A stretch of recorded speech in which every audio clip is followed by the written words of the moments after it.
مجبوریت لنډه او له درده ډکه کیسه. امید لرم چې دغه دردونکې کیسه تر پایه پورې راسره واورئ.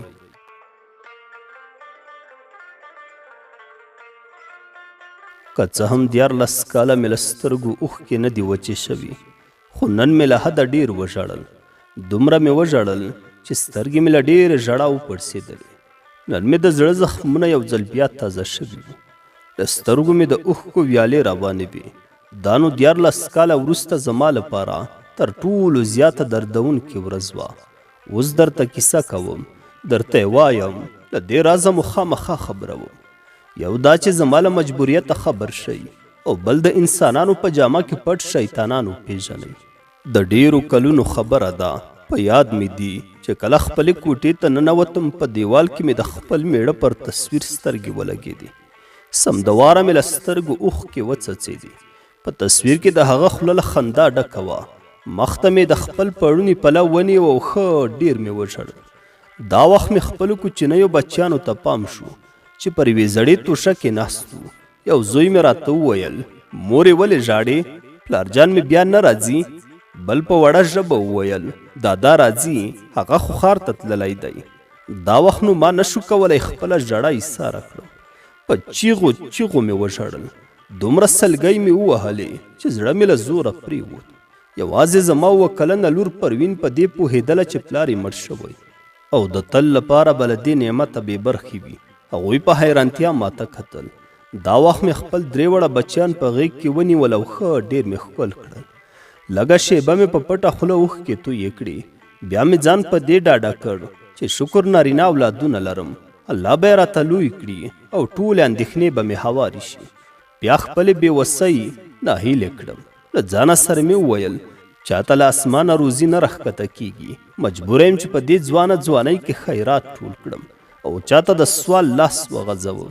په دې باب مې راز اندېښنو پر زړه سیوري کړي وو. دا ویره هم را سره وه که شیخ سلطان وایي چې میړه دې مړ شو، اوس نو زه خپله ځمکه بل بزګر ته ورکوم او ته دې نوره خپله شړۍ ټوله کړه او زما کور پرېږده. بیا به څه کوم؟ چیرته به ځم؟ د چا مزدوري به کوم؟ د پلار کور مې هم بېوسه دی. سپینګیري پلار ته مې هم خپل بچیان ورته رغاړي دي. که نو زه به چاته مخ اړوم؟ زه به اخر څه کوم؟ هیڅ چاره نه راتله. د ځان سره مې وویل، شیخ صاحب ښه سړی دی، کلیوال یې ډېر صفتونه کوي. د څو ماښامه 1 کاسه شوروا هم رالیږله. ګمان نه کوم چې ما دې له دومره بچو سره له کوره وشړي. بیا مې د مور خبره را په یاد شوه چې راته د نصیحت په ډول ویل، ته ځوانه یې، خدای ښایست درکړی. چې بادام ژوندی وو نو زه هم در باندې ډاډه وم. خپلې حیات ته د ډېر پام ساته، هسې نه چې خدای مکړه په لمن دې تور داغ پورې شي. ما لکه لیونی سوچونه کول. په خیال کې مې وګرځېدل چې موږ خو په بر کلي کې اوسېدو. هلته مې له خدای بخلي بادام ګل سره واده وشو. خدای بچي راکړل. بیا دلته راغلو او شیخ سلطان خپله ځمکه د بزګرۍ لپاره راکړه. خولې ته مې سوړه سویلی راغی چې ولې به دلته راتلو؟ هماغه کلی ښه وو. د پلار کور مې هم نږدې وو. که سپوره وه که وچه، موږ پرې خوشحاله وو. د شیخ سلطان له کروندې به مو څه غوښتل؟ ولې به مې میړه د شیخ د کور لپاره د هغه ونې وهلې او ولې به له ونې ښکته را پرېوته؟ دا وخت به مې په خیال کې ولیدل چې بادام ګل د ونې له سره را پرېوځي، له ځمکې دوړې پورته شي، هغه یو او بل خوا لاس او پښې واچوي او ساه ورکړي. له دې سره به مې سلګۍ خولې ته راغلې. نږدې 10مه شپه وه چې دې سوچونو اندېښنو ناکراره کړي وو. د خپل بزګر میړه مهربانې مسکا او د خپلو وړو ماشومانو خوارو سترګو آرام ته نه پرېښودم. یو ماښام مې بچیانو ته د شیخ د کور رالیږلې شوروا توده کړه. ماړه مې کړل. خپلې زړې بړستنې مې ورباندې راواچولې. هغوی ویده شول، خو زما ننګي لاله اوښکو نه وو وچ شوي. شپه پخه وه. زه هماغه شان په سوچونو کې ډوبه وم چې د دروازې ټکا مې تر غوږو شوه. څو ځله مې له الله نه د خیر غوښتنه وکړه. ویرې واخیستم. حیرانه وم چې په دا توره شپه چا دروازه ووهله. یو ځل مې په زړه کې تېره شوه چې کېدای شي سپینګیری پلار مې راغلی وي. بیا مې وویل چې څو شپې مې مور را سره وه او د تګ پر وخت مې ورته وویل چې په ګڼ کلي کې پرته یم، ویره او ډار نه لرم. د شیخ صاحب کور مې هم خواته دی، ما ته سودا ونه کوي. کراره حویلي ته ورغلم. تپه تیاره وه. هلته مې له کوټې د خپلې غوا رمباړه واورېده. لږ څه ډاډه شوم چې دروازې ته نږدې شوم. غږ مې کړ. څوک یې؟ د دروازې له شا په کراره غږ سره وویل شول. دروازه خلاصه کا، زه یم شیخ سلطان. لا پسې ویرې واخیستم. د شیخ په باب څه و څه را په زړه شول. بیا مې وویل نه شیخ صاحب خو ډېر ښه سړی دی، کیدای شي د کور کومه میرمن ورسره وي او زما د ډاډ او تسل لپاره راغلی وي. شیخ په خپ خپي آواز وویل وګل غوټۍ دروازه خلاصه که، زه یم شیخ سلطان. ځان مې په پړوني کې ښه تاو کړ. دروازه مې پرانیستله، ګورم چې شیخ یوازې دی. ورته مې ستړي مشي وویله. هغه ماته د تسل خبرې کولې او نیغ زما د کوټې پر لوري روان و. ځمکې ځای نه راکاوه. ما ویل اوس به نو څنګه یوازې له شیخ سره په کوټه کې کینم. بیا مې د هغه د تقوا اورېدلې کیسې ذهن ته راغلې. شیخ کوټې ته ننوت. ما خپله زړه توشکه هغه ته وغوړوله. له شرمه مې ورته نه شو کتلی. دا لومړی ځل و چې ما له شیخ سره ولیدل.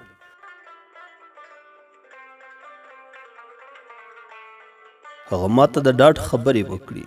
څو ځله دا جمله تکرار کړه چې زه ژوندی یم، ته هیڅ پروا مه کوه. داسې فکر ونه کړي چې بادام مړ شوی دی. ما هغه ته دعاګانې کولې. شیخ صاحب خدای دې درجې نورې هم بلندې کا.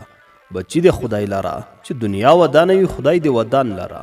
دا وخت د شیخ نظر پر هغه تصویر پریوت چې په مخامخ دیوال کې د څراغ زیړبخونې رڼا ته ځلېده. هغه پورته شو. لږه شیبه په تصویر کې سترګې خښې کړې وي.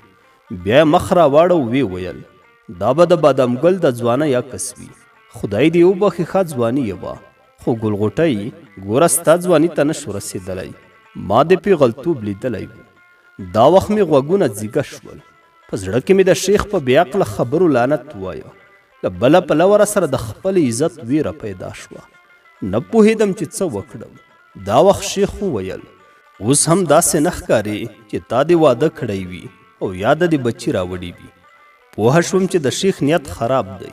په زړه کې مې له خدایه د خپل عزت او حیا د خوندیتوب سوالونه کول. ولیان پیران او د کلي زیارتونه مې یاد کړل. د شیخ له سترګو د بغاوت او طغیان برېښنا پورته کېده. هغه لکه زما پر عفت چې د تیری نیت درلود. په روحیاتو کې بد اخلاقه شوخي په څپو وه. زه ویرې واخیستم. یو ځل مې ویل راشه شیخ پوه کړه چې زه یو پاک او باعزته ښځه یم او هغه څه چې ته زما په باب فکر کوي ناسم دي. شیخ وویل وګوره ګلغوټۍ جانې اورېدلي مې دي چې تا مکتب هم ویلی. شیخ دا پوښتنه په داسې انداز کې وکړه لکه له ما سره چې د خبرو د ګودر د موندلو نیت یې درلود. هغه به له خبرو سره ځانګړي حرکات ترسره کول. 40 کلن شیخ له حرکاتو داسې ښودله تا به ویل چې اوس زلمی شوی. ما په زړه کې د خپلې حیا د ساتلو لپاره د خدای دربار ته ځولۍ غوړولې وه. شیخ ته مې وویل هو صاحب تر 10 مکتب ویلی دی. هغه زما دردېدلي زړه ته ونه کتل. په ډېرې سپین سترګۍ یې وویل ښه نو بیا دې په بادامي کمبخت باندې څه کول؟ په یو سم ځای کې به دې میړه کړی وي. زما له سترګو د قهر او غضب سپرغۍ پورته شوې. شیخ ته مې د یوې باهمتې مېرمنې په څېر وکتل. ورته ومې ویل شیخ صاحب بادام ګل زما د تره زوی و. زه هم د یوې غریبې کورنۍ جینۍ وم. ما د هغه یو تار ویښته په ټوله دنیا نه ورکوه. دا وخت مې له ژړا سره ورته وویل شیخ صاحب د خدای روی ومنه، په زخمونو مې مالګې مه دوړوه. خوله مې له تورو وینو ډکه ده. خدای دې زما له زړه مه خبروه. دا څه خبرې دي چې ته یې کوې؟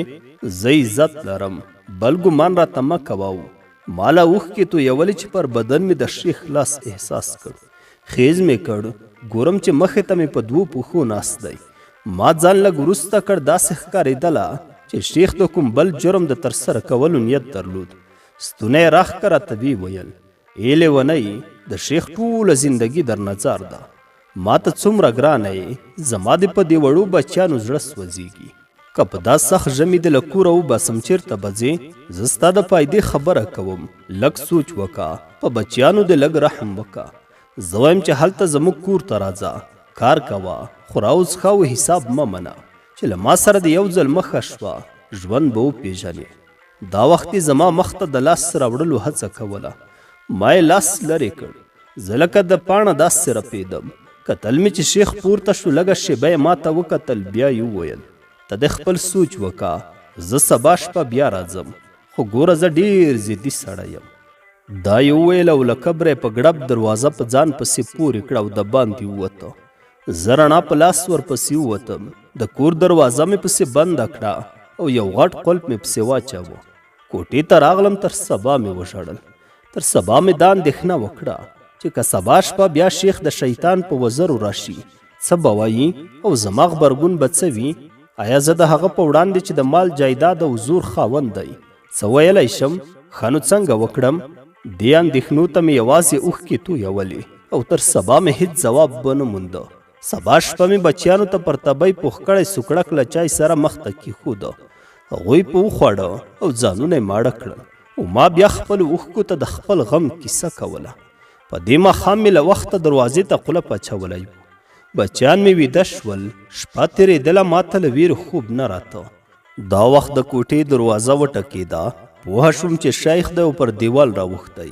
ورته ومې ویل شیخ صاحب زه د کوټې دروازه نه خلاصوم. هغه له قهره وپوښېد او راته ویې ویل له ځانه لیونۍ مه جوړوه، دروازه خلاصه که کنه درته ښه به نه وي. ما پر خپله خبره ټینګار کوو. هغه زموږ د تورې لوګي وهلې کوټې هغې کړکۍ ته راتاو شو چې له بېوسۍ مو ورته پلاستیک وهلی و. شیخ پلاستیک وشکوو لکه وحشي ځناور د کړکۍ په سوري راننوت. ما چې هر څومره وزر او زارۍ وکړي د شیخ ږیره مې ونیوله. خپل واړه بچیان مې د هغه پښو ته واچول. د هغه پښې مې ښکل کړي خو هېڅ ځای یې ونه نیوه. پوهېږئ چې بیا څه وشول؟ هغه څه وکړل چې زه یې نشم ویلی. کیسه ډېره اوږده ده. 14 کاله مې د هغه په کور کې د خپلو بچو لپاره مزدوري وکړه. یوې بېوسې کونډې بې له دې چې د شیخ د خواهشاتو او هوسونو ته غاړه ایښې وی نور مې نو څه کولی شول؟ 40 کلن شیخ اوس 53 کلن دی. ما د خپل ژوند 14 پسرلي د هغه په خدمت کې تیر کړل چې تر ننه له یوه امره هم سر نشم غړولی. کلیوال وایي له شیخ سره د خدای ښه وکړي.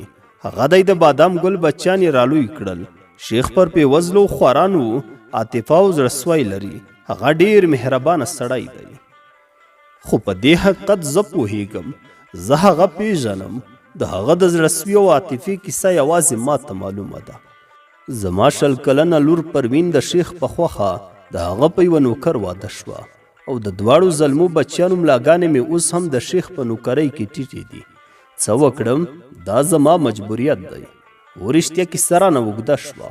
وبښئ چې تاسې ته مې د خپل زړه غوټه پرانیستله. ما په پیل کې وویل چې نن مې 14 کاله وروسته ډېر وژړل. ښایي تاسې رانه د دې علت پوښتنه وکړئ. درته وایم یې نن شیخ سلطان په خپله حجره کې د کلي له ملک سره ناست و. سره خندل یې د بادام خبرې مې تر غوږ شوې. پښه نیولې شوم. د کړکۍ تر څنګ مې غوږ ونیوه. ملک شیخ ته وویل شیخ صاحب بادام مې درته داسې وواژه چې تر ننه ورباندې هیڅوک خبر نه شول چې کیسه څنګه ده. بیا دواړو وخندل. ما چې دا واورېدل پوهه شوم چې زما بادام چا وواژه او ولې وواژه. زه اوس دې دواړو پوښتنو ته ځوابونه لرم او همدا حالت به زما د ژوند تر پایه زما پر زړه داغ وي. کونډې دا وویل. سترګو ته یې د پړونو پیڅکه ونیوله او روانه شوه.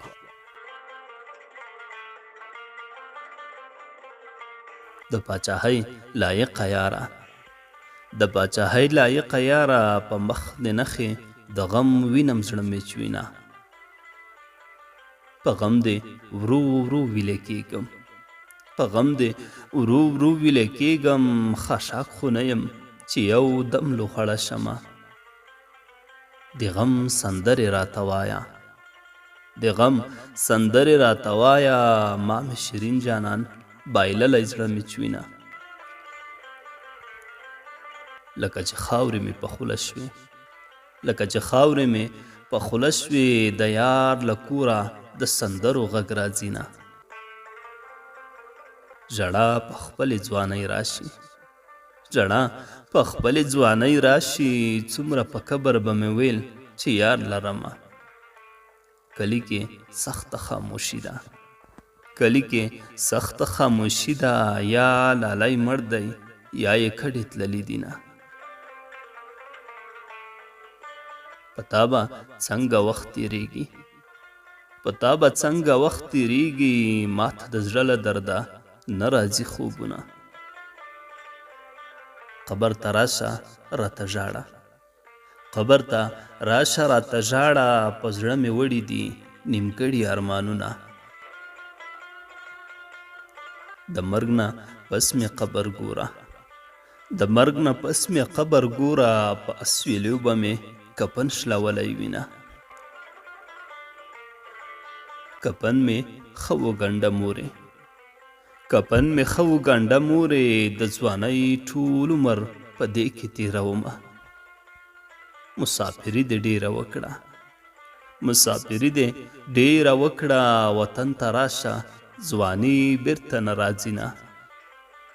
که یار زما یې را په خلا شه، که یار زما یې را په خلا شه، که یار د بل یې پر ځوانۍ مړ شي مینه. تا په سفر ځواني سړه کړه، تا په سفر ځواني زړه کړه، زه د وطن حالاتو زیړه پاڼه کړمه. ستا به وطن او خلک هیر وي، ستا به وطن او خلک هیر وي، دلته دې پورې دروازې ما ژړوینه. لالی په بل وطن کې مړ دی، لالی په بل وطن کې مړ دی، په تورو څڼو یې رمل راوړي دینه. ما درته وی وطن ته راشه، ما درته وی وطن ته راشه، مرګ راپسې دی بیا به وکړې ارمانونه. سترګې دې بیا راښکاره نه کړې، سترګې دې بیا راښکاره نه کړې، پرېږده چې مړ دې د لیدو په ارمان شمه. جانانه دوه قدمه یو کړه، جانانه دوه قدمه یو کړه، د سر خازه راپسې دی پناه یې کړمه. کلی کې سخته خاموشي ده، کلی کې سخته خاموشي ده، جانان مې مړ دی خلک ما نه خبروي نه.